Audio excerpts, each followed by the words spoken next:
मुश्किल के दौर में हर कोई बहाने की चादर ओढ़ लेता है, पर जो हारी हुई बाजी पलट दे वही असली शेर होता है। शेर जंगल का राजा होता है, ये बात सबको पता है, लेकिन उसे जंगल का राजा बनाया किसने, ये बात किसी को नहीं पता। शेर से भी ज्यादा बड़ा होता है हाथी, शेर से भी ज्यादा गति से दौड़ सकता है चीता, शेर से भी ज्यादा चालाक होती है लोमड़ी। शेर बाज की तरह आसमान की ऊंचाई नहीं छू सकता, न तेज है, न ताकतवर है, न चालाक है ये शेर, फिर कैसे ये जंगल का राजा कहलाता है। शेर अपनी सोच की वजह से जंगल का राजा है। एक कहावत है, शेर खुद अपनी ताकत से राजा कहलाता है, जंगल में कभी चुनाव नहीं होते। शेर खुद से 10 गुना बड़े और ताकतवर हाथी को मार गिराता है। हाथी की ताकत जानते हुए भी शेर की सोच उससे कहती है कि मैं हाथी को मार सकता हूँ, और दूसरी तरफ हाथी ताकतवर और बड़ा होने के बावजूद शेर को देखकर ये सोचता है कि मैं इसका मुकाबला नहीं कर पाऊंगा। जंगल में शेर से ज्यादा ताकतवर जानवर मौजूद होते हैं, लेकिन फिर भी शेर ही राजा होता है, क्योंकि शेर अपने कॉन्फिडेंस और लड़ने के एटीट्यूड की वजह से जंगल पर राज करता है, और बाकी जानवर खुद को कमजोर और शेर को ताकतवर समझने की वजह से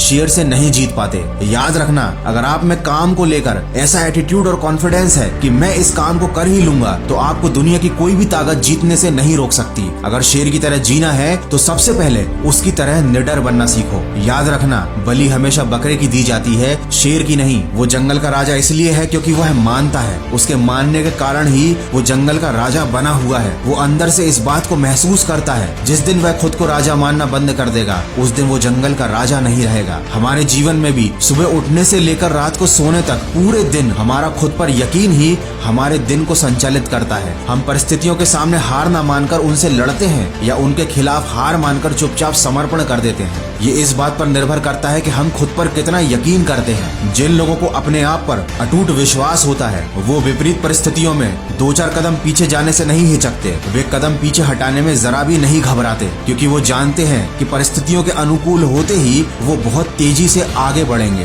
दोस्तों, शेर शिकार का कर्म करता है और उसे फल में मिलता है भोजन, लेकिन वो फल के लालच में कर्म नहीं करता, उसे कर्म करने में मजा आता है। शेर को शिकार करने में मजा आता है, तभी तो वो किसी और के द्वारा मारा गया जानवर नहीं खाता। यही बात आप पर भी लागू होती है। अगर आपको कर्म करने में मजा आने लगा तो आपको फल अपने आप ही मिल जाएगा। अधिकतर लोग केवल फल के लालच में उसके पीछे भागते रहते हैं, सफलता के पीछे, पैसों के पीछे, प्रसिद्धि के पीछे भागते रहते हैं, लेकिन असली सफलता उनको मिलती है जिन्हें सफलता प्राप्त करने के लिए किए जाने वाले जरूरी काम करने में मजा आने लगता है। दोस्तों, ये बात तो आप सब जानते हैं कि झुंड में शिकार कुत्ते करते हैं, शेर केवल अकेला ही काफी होता है। इससे हमें ये सीखने को मिलता है कि अकेले जीना और अकेले चलना सीख लो। जो भीड़ में चलते हैं वो भीड़ में ही खोकर रह जाते हैं। तो शेर के जीवन से हम 3 बातें सीख सकते हैं। पहला तो हमेशा अपने आप को विनर समझो, हमेशा खुद के ऊपर पूरा विश्वास रखो। दूसरी बात, अपने कर्म या अपने काम को मजे के साथ करो। अगर आपका अपने काम में ही मन नहीं लगता तो सफलता मिलना तो बहुत दूर की बात है।